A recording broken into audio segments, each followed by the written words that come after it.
Hello there, it's been a while. And that's for a few reasons. Namely, that there really wasn't anything that was so bad that it was really worth talking about that entered my orbit. Before, I kind of had a list of things where I'm like, okay, these are the things I need to talk about.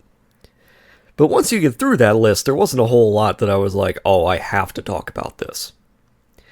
And today, something has entered my orbit, which I feel I have to talk about because I don't think I've ever seen an author sabotage their own work quite like this.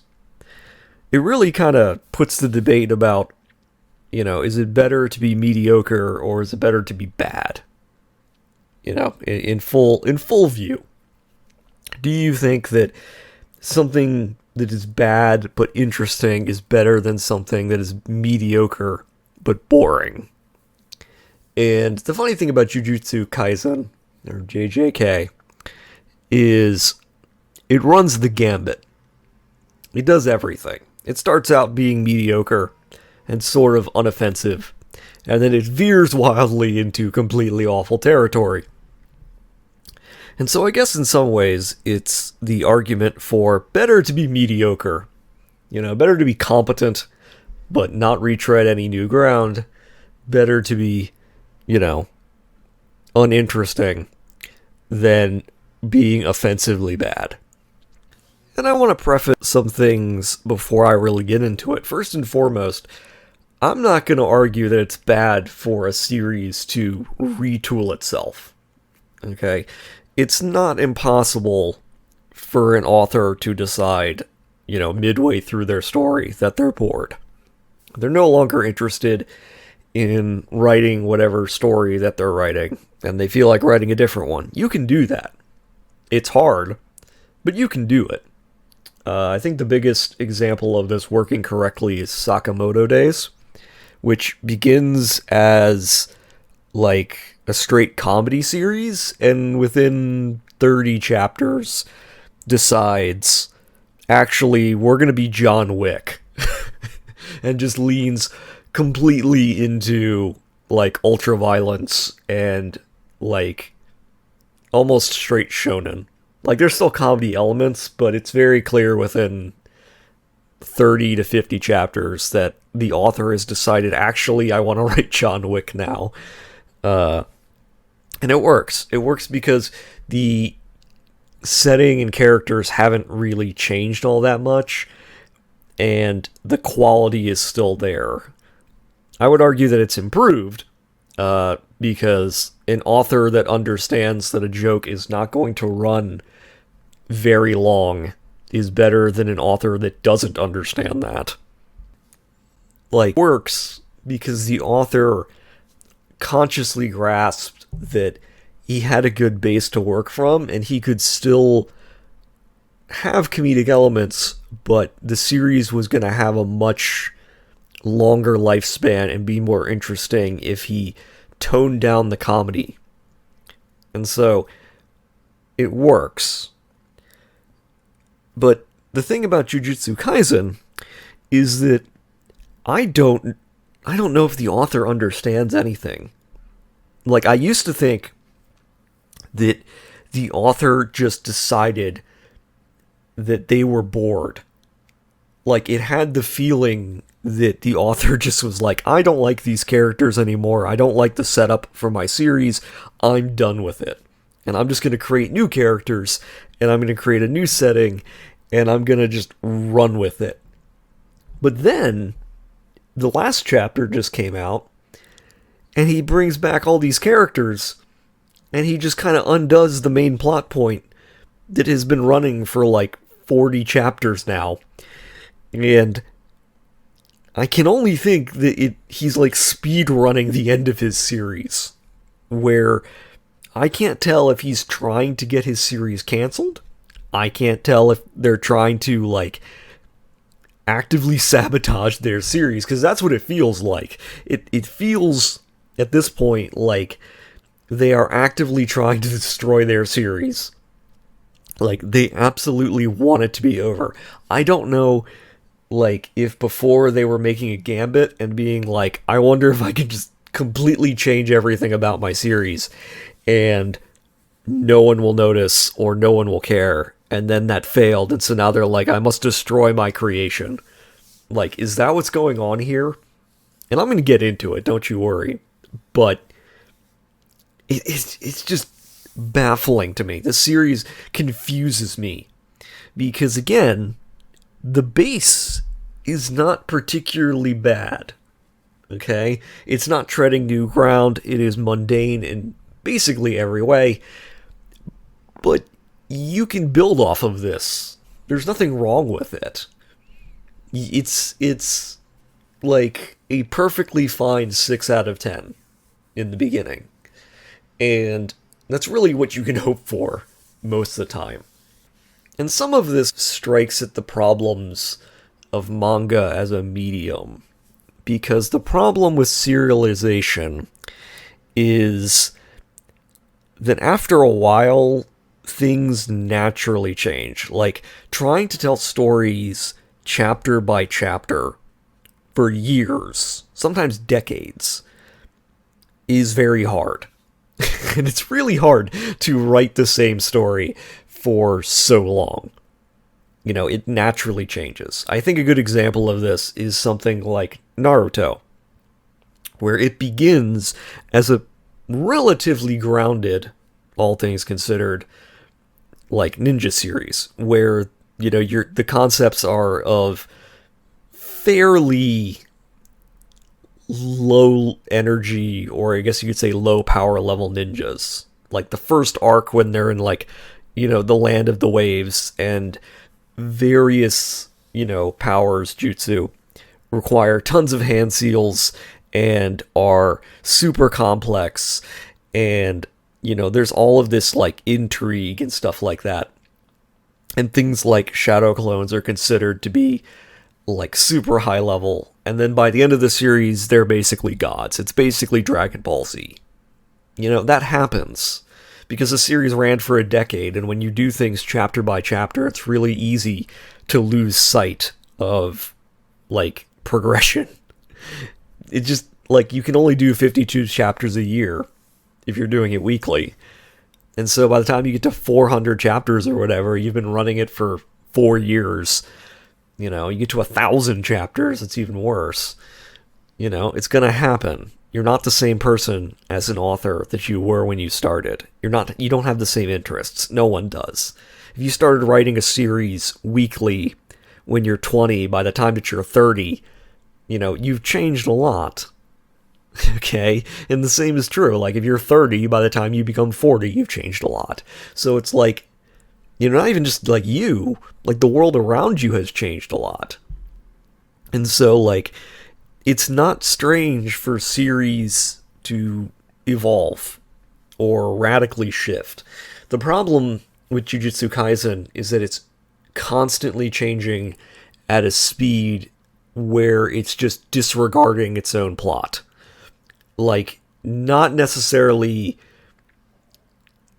like, coming up with new plot ideas or necessarily, like, trying to come up with better ideas. It's just constantly moving at a speed that makes you think the author is either really tired of his own series or has no ideas at all. And I'm going to get into all of this.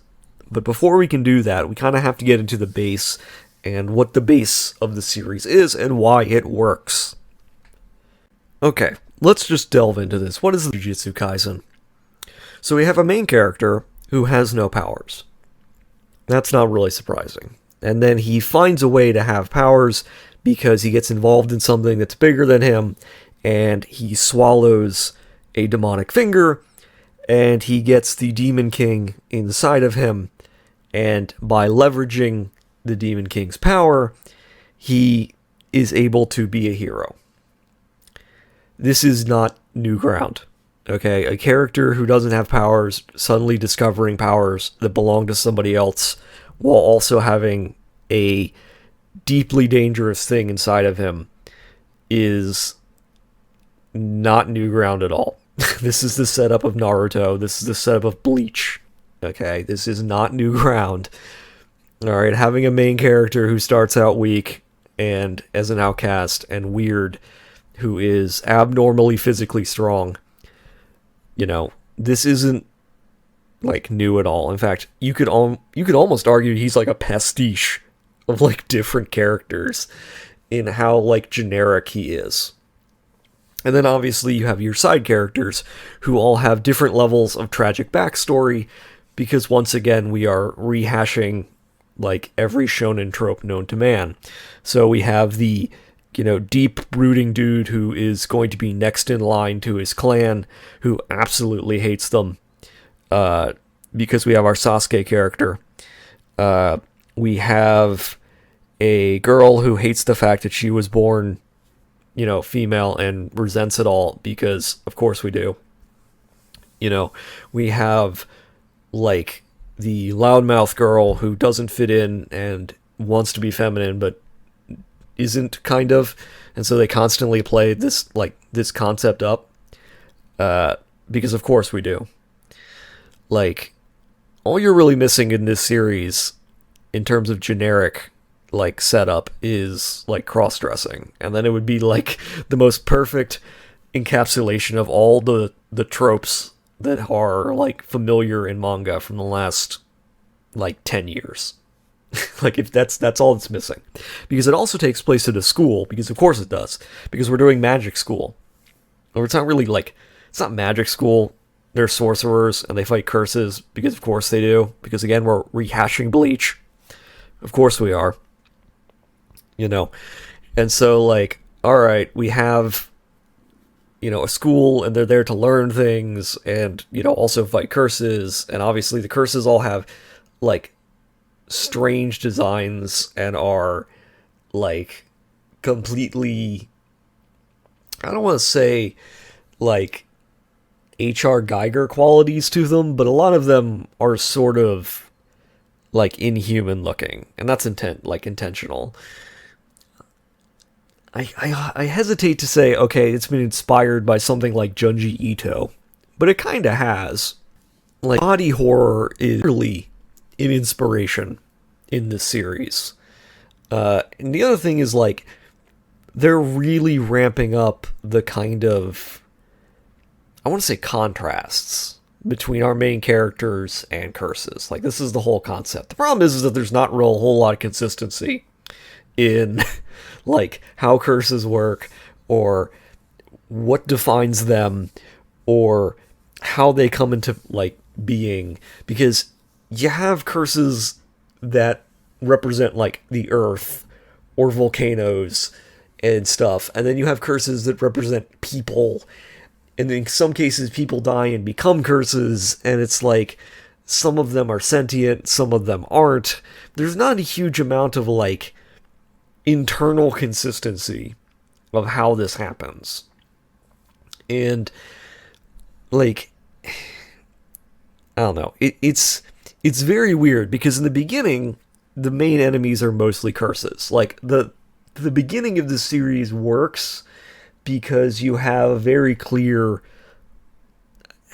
like dichotomy where you have human beings facing off against sentient curses. And so you have this kind of like dynamic where it's like, okay, they're sentient beings, they have feelings and desires and emotions, they can want things, they can feel pain.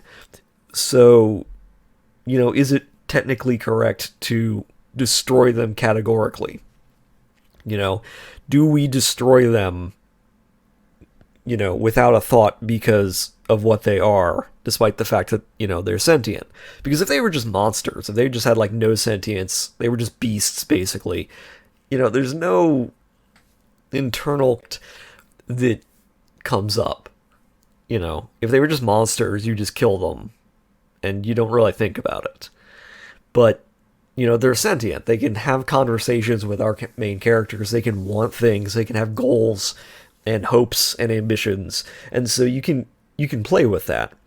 The series doesn't really play with it all that much, which is very disappointing.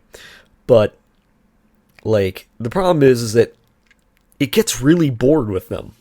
Like, that's the real weird thing, is like, you begin the series where it's like curses are the biggest threat to the world, essentially. And curses that get out of hand and are super powerful will kill lots of people. And lots of things that happen to people are actually the result of curses, and they just can't tell. And so we work in the shadows to deal with this problem. Okay, very Bleach. Very, we have to kill hollows because hollows kill people kind of thing. Okay, the thing is that about midway through the series, it becomes clear that there are multiple flaws in the setup of the series. And I don't know if the author, realized this, or if they planned this intentionally. So, the first flaw in the series is that you have a main character who has the most powerful, curse to ever exist inside of him. And he is constantly outclassed and outwitted by this being. And yet, at the same time, is essentially saved by this being all the time. And Sukuna just really isn't all that interesting. I hate to say this. The big problem with a lot of series, when they create this sort of, demon lord character, this godlike being, is that they don't really flesh it out enough to be interesting. Because Sukuna doesn't really seem to want anything. He's like, yeah, I turned myself into a curse. Okay, but why? What do you want? You want to be immortal. Okay, but, you want your own body? Do you want to rule the world? Do you want to destroy the world? Do you, what is your purpose? What are you looking for? What are you trying to do? You never figure this out because he doesn't seem to have one. He just seems to exist as a spiteful being. And it's okay, but why are you so spiteful? What is going on with you that makes you this way? I'm not looking for a face turn.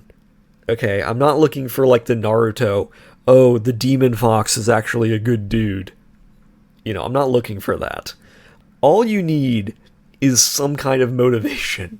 Alright? You need some kind of explanation for what this guy wants and why he's doing what he's doing and why he has the allies that he has and where they came from and all these other things.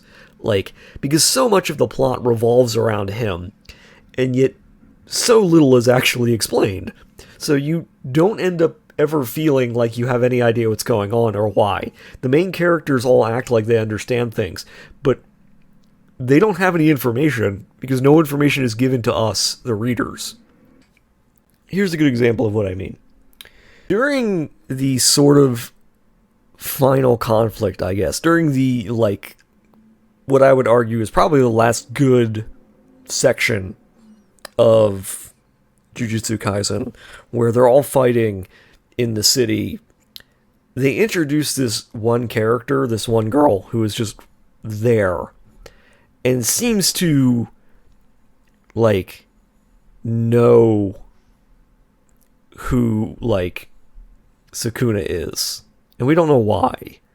She just acts like they're friends, and they know each other, but no explanation is given. And then you have, the climactic fight where she shows up and starts doing things, and they just immediately start acting like they know each other, and everybody else is like, okay, who is this person? Who are you? Where do you come from? Why do you and the main villain know each other? Why do you and Sukuna know each other? Is this ever going to be explained? And the answer is no. We never get any backstory. We never get any, clear indication of who this person is, or why they're doing what they're doing, or how they came to be doing it, or what they've been doing before this point. And this is kind of how every character is introduced. Characters just show up and act like they're familiar with other characters, and we have no understanding of anything about them, or what they desire, or why they're there, or how they got there, or their backstories. And it's okay to introduce characters, essentially cold, but you have to, like, flesh them out a bit. You have to give them some kind of personality, or you have to give some kind of explanation as to why we, the audience, should care about them.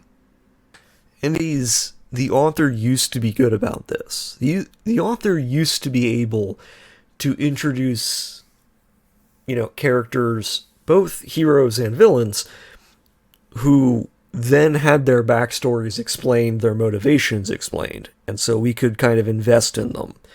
The biggest problem is that either the author stopped caring, or the author embraced a sort of like nihilism, where like all of his villains are essentially LOL, nothing matters. Like, that's their whole motivation. Like, every villain that he's now written is the same. Like, Mahito is a character who just wants to, like, hurt people, and that's his whole, like, motivation. That's all he cares about. His main villain is a brain inside of a corpse who is doing things because he feels like it. Like, there's no rhyme or reason to it. They give his whole, like, backstory and motivation, and it boils down to, I don't know, I was bored. I felt like doing it, so I'm just gonna, like, destroy shit because I feel like it. It's not interesting. And then you have Sukuna, who's the same way. Sukuna's whole thing, because he's not, like, fleshed out at all, he's just like, yeah, I like hurting people and being a sadist, and that's, like, it. None of these characters are deep.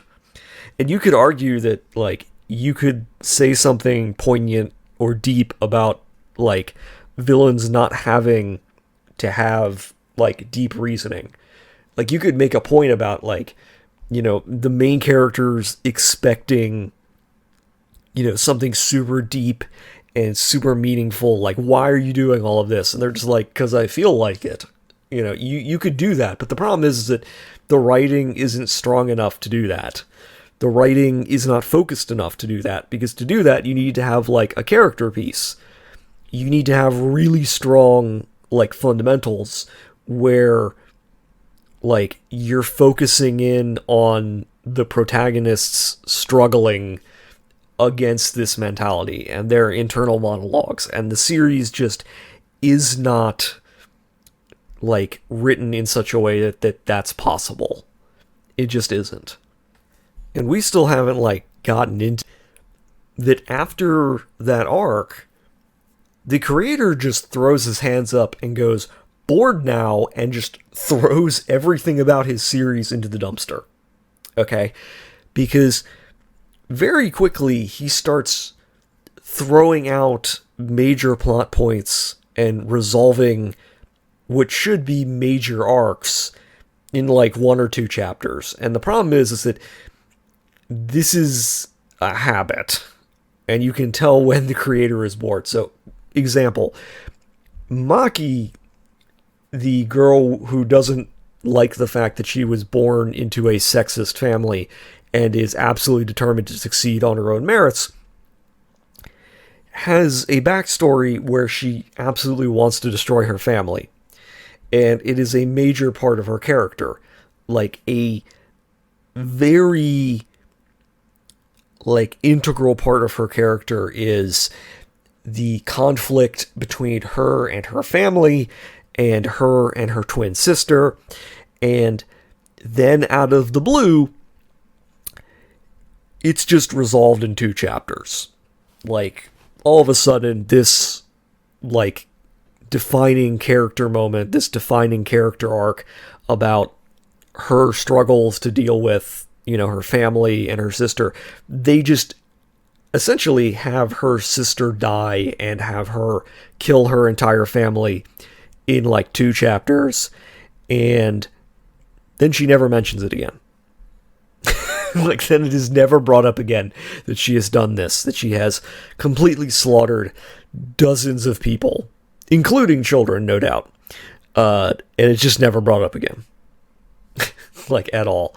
In fact, she encounters somebody else who is also a member of her family. In fact, one of the main characters, our Sasuke figure, is a member of the same family. And they both just kind of go, yeah, that was bad.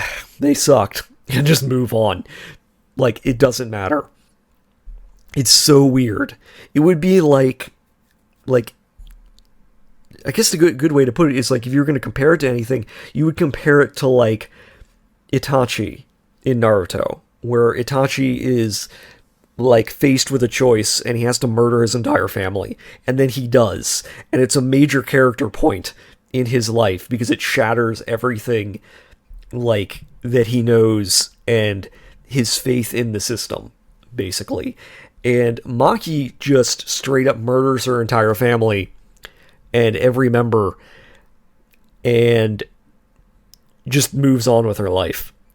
Like, just continues going on with her life. Like, it is not a big deal. It is not mentioned. The fact that this was one of, the major clans that underpinned the entire society that they inhabit, it's just casually erased, and everyone just kind of shrugs. Like, nothing has gravitas to it. Nothing has weight. Things just happen. Okay? And, like, this is how everything in this series is. Because they immediately introduce a culling game, which is stupid for a number of reasons. Like, doing Battle Royale again is not interesting. Okay? There are a lot of series that do this. Like, there are certain arcs, I guess you could say, in manga that people rely on when they've run out of ideas. And one of them is Battle Royale, essentially, where they're like, we're going to throw a bunch of characters into a, like, life or death situation, and they're all going to have to, like, fight to the death. Okay? Lots of series do this. Okay? Because it's a cheap, easy way to introduce stakes and introduce lots of expendable characters. If you don't want to have your main characters face off, if you need a reason to keep your main villains, like, apart, and you haven't created a bunch of, like, secondary villains to fight, Battle Royale is a great way to do it. You use a bunch of characters all at once. You get to see which characters your audience likes, and if some of them prove to be popular, you can keep them around. And if they don't, you can kill them off and never think twice about it. It's like Chapter 5 in The Idiot's Guide to Writing Manga. Like, okay, you're out of ideas. Do Battle Royale. That's what you need to do. And this is just as dumb, because it has all the same stuff. Like, you've introduced this concept of, like, different, groups, and they're all fighting to the death. But the problem is that they've already established previously in the series that there aren't that many sorcerers. That sorcerers as, I don't want to say a species, but as a affinity, I don't know what you would call them. Basically, there just aren't that many sorcerers, and there's fewer and fewer of them coming into being as time goes by. Now, a student will notice that this is a trope that belongs to the school of lazy writers, because if you can always go, oh, things were better in the past, people in the past were stronger than people in the present, you can constantly introduce, like, old characters that are increasingly strong, so that your plot progression of how strong your characters get doesn't need to be, like, interrupted. So essentially what you can do is constantly be like, oh, Goku's getting stronger.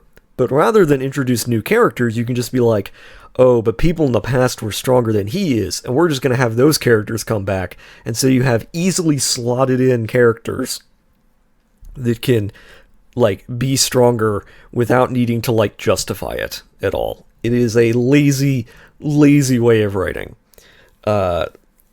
And lots of series do this.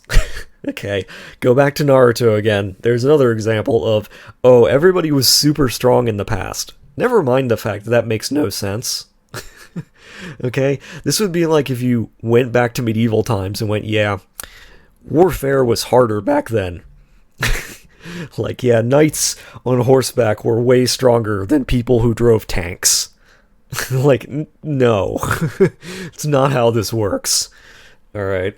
But there's this, you know, it's a cheat almost to be like, yeah, people in the past were stronger, and then you have people in the past show up in the present, and then your characters in the present can beat them, and you can be like, see, our characters are stronger than people who are in the past, which is sort of like flexing on yourself for no reason, but it's a cheap, easy way to like shortcut progression. Because it means you don't have to come up with new characters with like new explanations of why they were stronger or where they existed in the world. Because the counterpoint to what I'm arguing happens in something like Fairy Tail, where the characters keep getting stronger, and so they keep needing to introduce new, stronger characters that exist in other places without mentioning the fact that these characters essentially would have had no problems with the world-ending disasters they've already faced. There's bad writing all around that.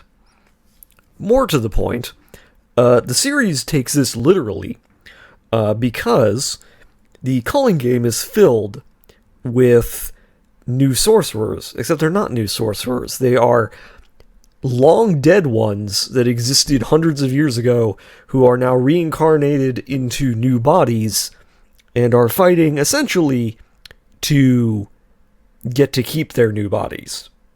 How is this possible? Why are these the ones that are chosen? What is the method for choosing them? None of this is explained. It is, again, a cheap, lazy way to suddenly throw in a bunch of new characters without any sort of, like, backstory or, like, preparation. It is just a deluge of new characters who all claim to be powerful sorcerers from the past, who now all act like they've always been there, despite the fact that none of them are explained. Like, none of them have, like, even the least bit explanation of why we, the audience, should care about these characters. Like, they just appear, and they're like, we have powers, and it's like, so we're combining the laziness of going, everything was stronger in the past, with the laziness of a battle royale arc, with the laziness of, oh, we'll have our main characters beat all of these people from the past, and that'll show how good they are. But it doesn't, because none of these characters from the past have been established. Like, they just start, like, throwing names out and throwing characters out and acting like we've always known who they are, but they've never been referenced before. Okay? None of these characters that are being, like, introduced have ever been mentioned before, and yet they act like these are people who we should know. They're like, oh yeah, this person who did this thing, and I'm like, but what they're doing and who they are have never been mentioned. Like, unless you're super, like, I don't know, maybe the names are familiar if you're really into Japanese history, maybe, but I doubt it. Because I don't know, like, heads or tails of, like, this guy was existing during the Heian period. And I'm like, I don't know anything about that. And why should I? Why should I know who this person who you claim is a sorcerer? Like, in one egregious situation, they introduce this character, and the character has a flashback to their backstory, and they're like, yeah, they were powerful enough to take on this group of people, and this group of people who were considered super strong. And it's like, okay, well, it's the first introduction of this group of people in a time period that the story doesn't take place in. And I don't know who they are not mentioned, and none of them have any relation to any part of this story. So, saying that they were able to defeat them means nothing. Okay? To use a bit of a analogy here, imagine if you were like the Harlem Globetrotters, I guess, and you were a famous basketball team, and all of a sudden there was like a flashback to, I don't know, the 1500s. And there were a bunch of people who were all playing basketball, and there was like somebody who was like, yeah, and then they defeated, you know, the super powerful, gentlemen of London. You're like, who the fuck are these people? Who are you talking about? What is going on? That's how it feels reading this series. Like, you're just all over the place. Like, you're introducing terms and titles and dates as though any of this means anything. And it doesn't. None of this has anything to do with anything. It's just being introduced to lazily try to, like, give gravitas where it's not warranted. Okay, and it's even more a problem because you don't even have characters in the modern day reacting to them. Okay, even Naruto got this part correct. Okay, you have a character from the past show up, and everybody goes, watch out, it's X. Like, that's the whole concept behind, like, the Shinobi World War arc, is the entirety of it is just people from the past showing up, and the way in which they give gravitas to these characters is by having other characters go, watch out, it's this person, and here's why they're dangerous. Jujutsu Kaisen doesn't do that. They just introduce characters, and nobody knows who they are, because they have no relation to anything. And our, like, modern characters have no idea anything about them or why they should care, so why should we, the audience, care? But all of this sort of pales in comparison to the major flaw of the series. And it's been the flaw since the beginning of the series, in a lot of ways. And it's that... So Gojo is sort of the heavy, I guess. If you want to think about, like...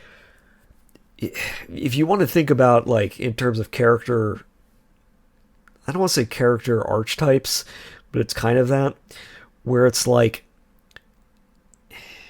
I guess if you, like, to use comparisons, in the beginning of Naruto, it's Kakashi, okay? And in, like, Transformers, you have, like, Metroplex, or you have, like, these characters who are huge and powerful and dangerous, okay? And you don't really want to overuse them. They're sort of like a... in case of emergency, break glass kind of character. Okay, where if they show up and decide to fight, or if there's an opponent that's on their level, it's meant to show that things have gotten real.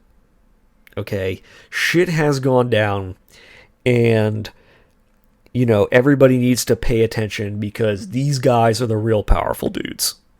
Alright, so you have your main characters who are all trying to get stronger, and then you usually have, like, one character who is already strong, who, if they have to, like, throw down, it's serious, because, like, that's the moment. Alright? In Bleach, they had a number of characters like this. I think the first commander who used fire is, like, the biggest example, where, like, he is... the dude, where he doesn't usually move, and so when he does so, it's a big deal. Alright, you want to use this character sparingly, because if you overuse them, they can basically solve the problems easily. Like, there's no challenge to them, essentially. Like, if you wanted to rate everybody as, like, character levels, your main characters are, like, level 5, and then this dude, whoever they are in your series, is, like, level 100. Okay, so anything that your main characters are dealing with is probably not going to be a threat to this character. And so normally what happens is that the writer will do things like, oh, this character is off on official business, or they're off on their own jobs, or they can't, involve themselves because X, Y, or Z. You have to make excuses, essentially, as to why you why you don't have this character just come in and solve all the problems of your protagonists, okay? And the problem with Gojo is that he's so powerful that literally everything is easy for him, where he toys around with the main villains, where he is entirely unaffected by their schemes and plots. And so, like, the fact that he can move anywhere in the world basically in an instant, the fact that he is essentially immortal and invincible, means that, like, nothing can touch him. There is no challenge, there is no stakes, there are no, like, there's no drama with him. Because he doesn't have to take anything seriously, because he is literally a godlike being. Okay? And because they've introduced this character in the beginning, there's a real problem in terms of raising the stakes, because Gojo is just gonna, like, nullify any attempt to add danger. Like, he trivializes every threat. Okay? And so the creator pretty quickly realizes that this is a character who needs to go away. Like, this is a character who they need to, like, take out of the series so that, like, the other characters can grow and do things on their own. That there can be stakes in, the drama, okay? So that this character isn't just constantly saving the day, okay? In some ways, he's worse than Superman. Like, he's worse than Goku in terms of how much he trivializes everything. Okay? Because nobody is shown to ever be a threat to him. Alright? It's not like Superman where every villain is constantly trying to find his weakness and using that weakness against him. Okay? It's not like Goku where Goku has to constantly do training montages to get more powerful than them. It's just instantly he is better than everybody, and he's always been better than everybody, and there's nothing anyone can do about it. So the writer immediately figures out, okay, I need to, like, get this character out of the story. I need to put the character away so that, like, my other characters can do things. And where credit is due, they came up with a pretty ingenious way of dealing with the problem. Because they don't, like, just go, oh, he has to go away on business or something. And they don't kill him off. They seal him away and make getting him back the main plot point of the series. Like, they basically go, okay, we seal Gojo away because they've tricked him. They have managed to pull a fast one on him, and they've sealed him into a box. Okay? And because they know that they can't kill him, and they can't beat him in like a straight fight, but they can seal him up. And so, once they seal him into the box, it becomes a challenge to get the box back. Like, that's where the plot is centered around. It is, how do we, the main characters, get the box where Gojo is and unseal him, because without him, we are in much more danger than we would have been otherwise. Now, in some ways, this is a really bad thing for all of your main characters. Go, yeah, if we don't have this one character, we're all doomed. Like, sorry, we're all useless. And if we don't have this one OP character, the world is over. Like, that's usually a bad sign if you're a writer. But credit where credit is due, they make getting him back, like, the top priority. The problem is that as soon as he's captured, it becomes Battle Royale, and it's entirely forgotten about that he's been captured for a while. Like, they talk about, oh, he's been captured, but nobody knows where he is, or what he was doing, like, or what they're gonna have to do to get him back. Like, he's just gone from the series. Okay, they're like, yep, we sealed him in a box, and the box has disappeared, and the only one who knows where the box is the main villain, so we have to beat the main villain, except now it's Battle Royale, and we've completely jettisoned everything we had before. Like, all the plot points and all the ideas that we had before, we're just throwing those all out, and we're starting fresh, basically. And then here's where I completely decided that the series wasn't just inept, it was actively trying to destroy itself. Okay? Because the most recent chapter releases Gojo. Gojo is released from his capture, his box. The problem is that they've skipped over every part of, like, getting him back.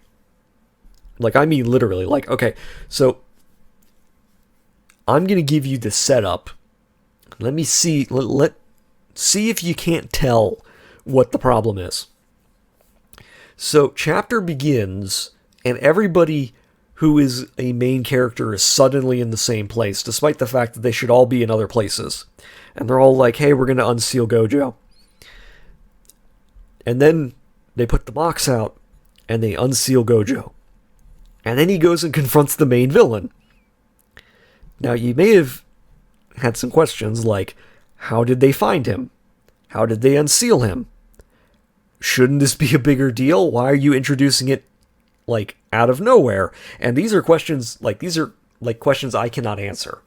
Because the writer, like, the sequence of events is, in one chapter, they're like, we have the box now.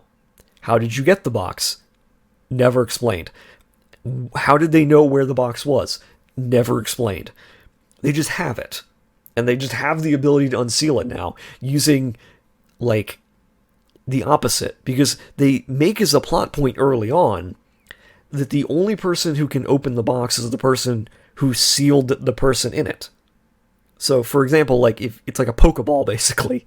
You know, the only person who can get the Pokemon out is the person who caught the Pokemon. Like, that's, like, core foundation. And then they're like, actually, the person has a back on it, and you can just undo it if you know how. Like, out of nowhere. Again, introduced in this chapter, out of nowhere.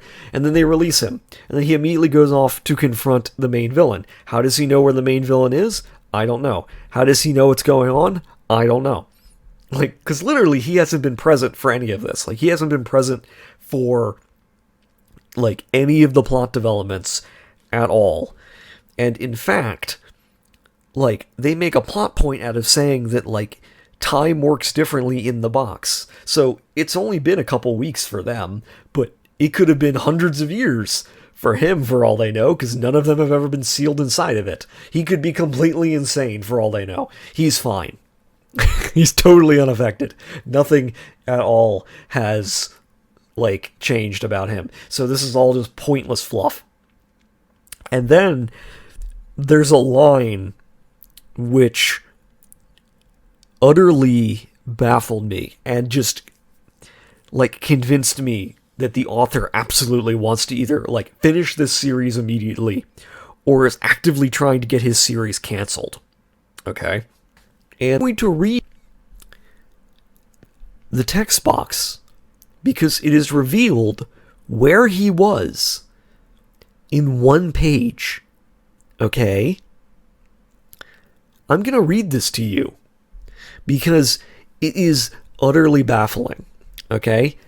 The villain, seeing Gojo, goes, I had placed the prison realm at the subduction zone, 8,000 meters below the surface in the Japan Trench, and of course, I placed cursed spirits to act as sensors beneath the multiple layers of seals over top.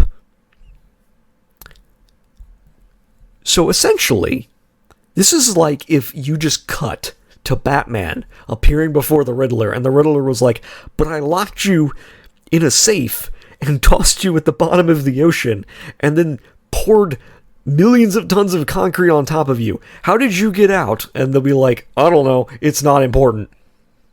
Because that's what happens. That's how it's treated. Like, the main villain goes, yeah, I tossed you in the bottom of the ocean, and I sealed you with a bunch of super dangerous, like, guards. And somehow, the main characters just acquired him. We never see this. We are not shown how they acquire him. It just says, oh, by the way, you were at the bottom of the ocean, 8,000 meters. Like, literally, in a crack in the, like, in the Earth's crust. Like, we put you in one of the most dangerous, impossible areas to get to. And yet somehow the protagonists just got him and brought him back to the surface and unsealed him. Just somehow. Okay? And nobody knows this. Nobody knows how they got past it. Nobody, like, it's not explained how they did it. It's not explained, like, where they learned, where they need to go. It's not explained, like, you know, what they, like, none of this is explained. It is bafflingly bad writing. Okay? Like, like, like, it, it is layers upon layers of stupid. Okay? It's like you're speed running the end of your series. Okay? Like, speed running this idea that rather than show how are we going to do this, rather than show how are we going to, like, you know, build up that it's really hard to get to it, we're just going to have the characters do it off screen and act like it's no big deal. You know what would have been better? You know what would have worked a lot better than this? If they had, instead of doing Battle Royale, found a way to know where he was, and then the series would have been about our main characters trying to rescue him from the bowels of the earth. Okay? Like, instead of doing like 40 chapters of pointless, Battle Royale knockoff, you instead, like, made your series about them working hard to rescue him and get his prison out from, the bottoms of the ocean, and them defeating all of these really powerful curses, and then them unsealing him, proving that, yeah, while he's needed, they aren't all useless. And there would be progression and development, and the plot would have moved forward, because what has happened is that the plot has not moved forward because there isn't a plot. Things are just happening, okay? The writer has completely tossed out his plot line, and then not just completely tossed out the setting, but he's, like, literally completely undone any stakes or any kind of, like, like, why should I care? Like, there's no drama here. Why should I care about anything that happens? Because the writer has shown that they're not going to, like, follow through on anything. Anything that they build up is just going to be tossed out completely at random. Okay? They made a big show of the fact that, oh, he's captured, and then they just kind of undid it in one chapter. Like, as a throwaway. They were just like, oh yeah, now we have this thing, and now we've unsealed him. And then rather than show how he was acquired and then, like, freed and all of the danger and how hard it was, they have the villain reveal what was, what happened to him in a throwaway line. Like, we don't even see them get him. They just have him. They don't even see him defeat, the curses. They just are like, oh yeah, they're totally there. I put them there. I definitely did that. Like, it's amateurish. It's so amateurish. It reads like somebody is actively trying to sabotage their own product. Either that, or they are so done with writing this series and absolutely hate their characters, or they've just lost the plot and they're just like, I want to do anything else, and the only way I can do this is if I destroy my own creation. That's how this feels. It is insulting, okay? It is, like, absolutely baffling. I don't know how you write like this, unless you were, like, deliberately trying to sabotage your own product. Because, again, they had a perfectly mundane, decent setup for, like, a good 120, 150 chapters. Okay, they had a perfectly serviceable setup that really wasn't treading any new ground, but it didn't really need to. Not every series has to be transformative. Sometimes you can just write a good, decent series. Okay? And they threw all of that out to just completely introduce brand new characters and act like they were changing the world and that the status quo had irrevocably been changed. But to do that, they had to essentially trivialize everybody's character arcs up to that point. And my thinking was, okay, that's like the new status quo. They were just like, I don't really want to continue with that arc or that series, or, the way the series was going. I'm just going to do a new thing. But we're 40 chapters after that point, and now they've just tossed out all of what the last 40 chapters were. Everything that's happened in this chapter has essentially said that the last year year and a half of writing has been pointless. And in fact, has no value or worth. Like, everything that we've introduced, all of the character concepts, all of the stakes, none of that matters. All of that, everything we did was pointless. Because we are going to completely upend all of it off screen. We're going to completely resolve the main plot point of the series off screen. It's so baffling. It is so stupid. It is, like, this is like, I don't know how you read this and think, oh wow, this is great. I don't know how you read this and go, yeah, I want to see more of this. Because the author does not deserve, like, the benefit of the doubt. Some authors, like, you can reasonably give the benefit of the doubt when they write a bad arc. Like, because that happens. Like, that's the thing. Like, there are lots of series that write one bad arc, or they write in a way that kind of, like, lowers the quality of the series as a whole. But once they get past it, they are like, oh, okay, the direction I was taking it in wasn't very good. The direction that I was taking it in didn't work out. But the problem is that other times, that's an indication that the series has completely derailed and there's no saving it. And that's how I feel about this. Like, this feels the same to me as, like, Bleach, when they were like, okay, we just did the whole Soul Society arc and we did the whole Aizen stuff, and now we're done. We have no more ideas, so we're going to do the Fullbringer arc and completely derail our series and ruin it from this point on. It feels a bit like Vinland Saga, where they're like, okay, we're all done with the England stuff and we're done with Canute the Great, and now we're going to write like 100 chapters of him being a farmer. It completely derails the series. It completely derails the pacing and the tone, and it just ruins everything. Like, Fairy Tail had the same problem, where it's like, okay, we're going to do the stuff on the island, and we're going to have what should be a good, like, ending moment, and then we're going to do another arc where it's a tournament arc for no reason, and we're just going to completely shit all over our product from there on. You know, that's how this feels. It feels like this is a series that has no ideas, where the creator is just bored with his characters and wants to do other things, but either, like, they won't cancel it, or, like, he thinks he can just speed run it and, like, quickly resolve it and just kind of, like, get one more, I don't know, like, one more volume out before, like, he has to stop. I don't know. But it's not good. It's absolutely awful. It's just such bad storytelling.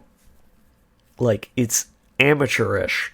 You would almost think it was from a completely different writer with how much everything has changed. But no, it's the same one.